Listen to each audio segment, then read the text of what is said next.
En Brasil, Dilma Rousseff ha sido retirada de la presidencia y será juzgada dentro de los próximos 3 meses por el Senado.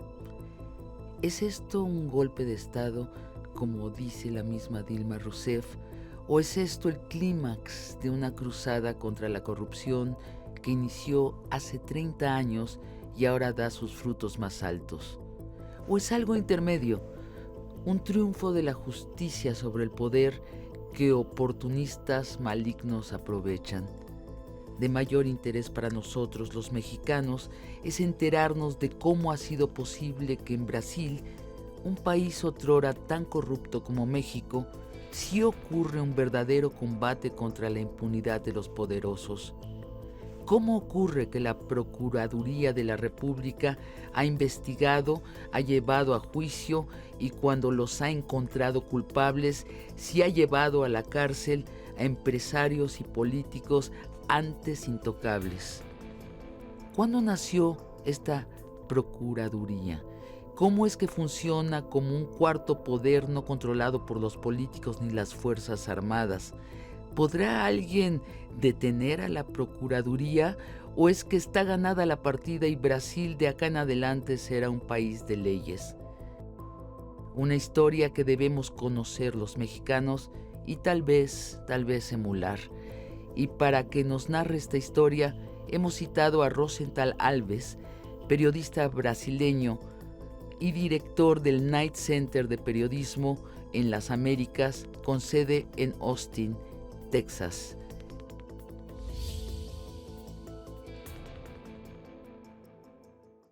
Rosenthal, ¿cuál es la situación actual en Brasil?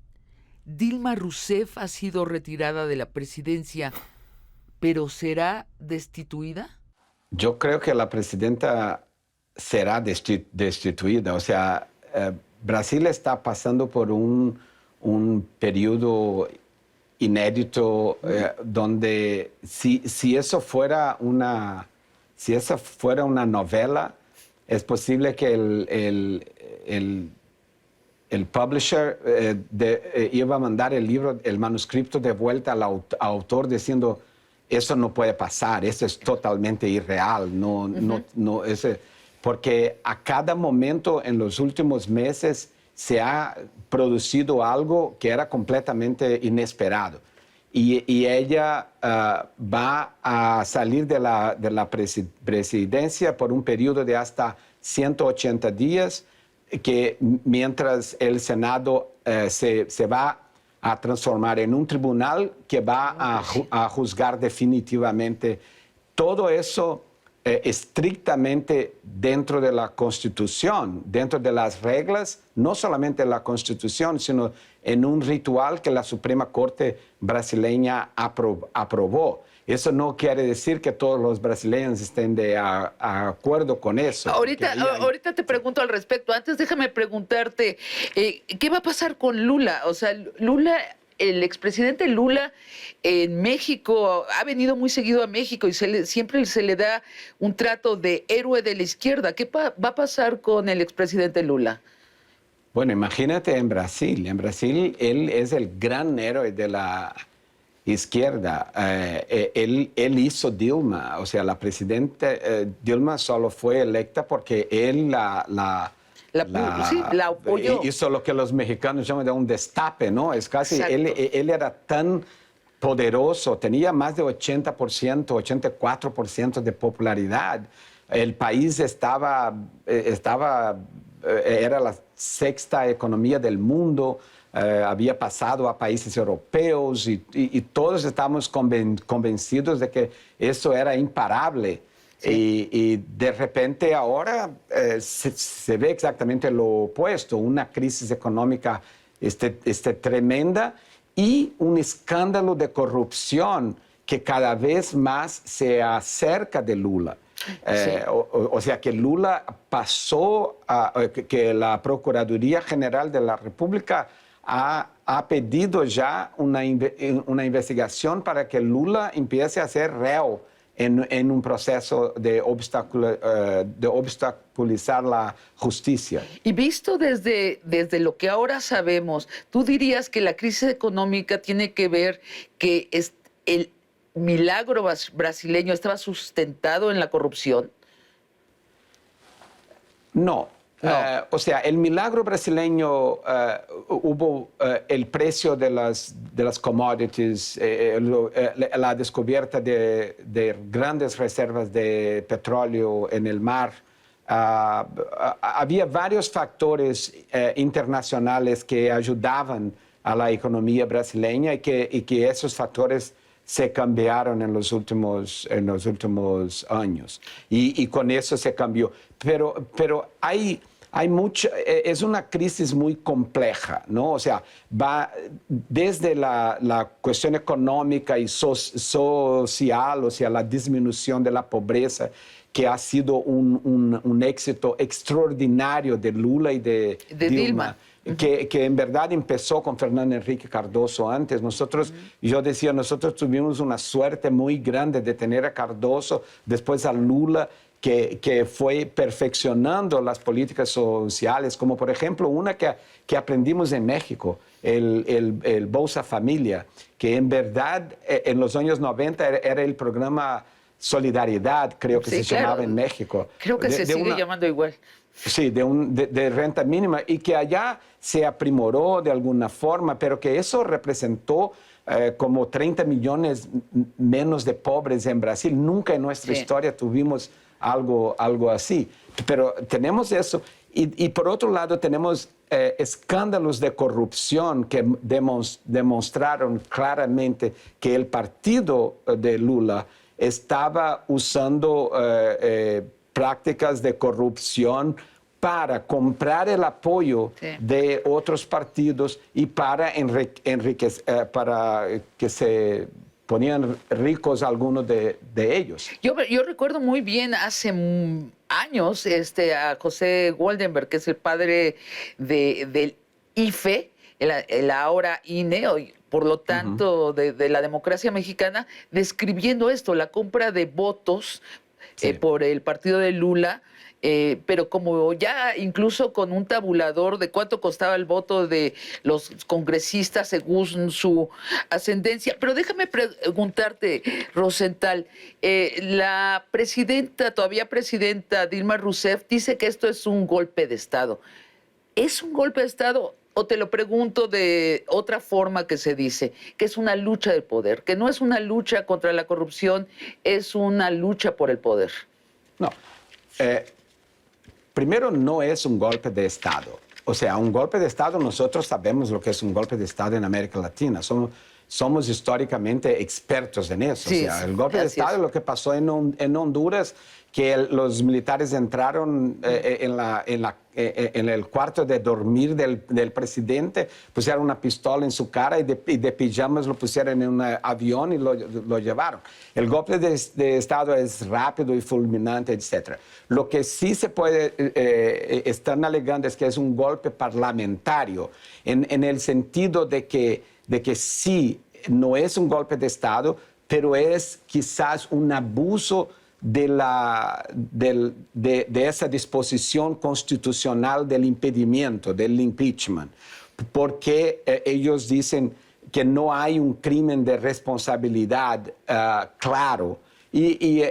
O sea, yo veo que los dos lados tienen sus argumentos, porque al contrario de que mucha gente piensa, el impeachment en Brasil no está basado en corrupción, no tiene nada que ver con corrupción, tiene que ver con la manipulación de las cuentas públicas para parecer que la economía estaba mejor cuando cuando la crisis ya había empezado.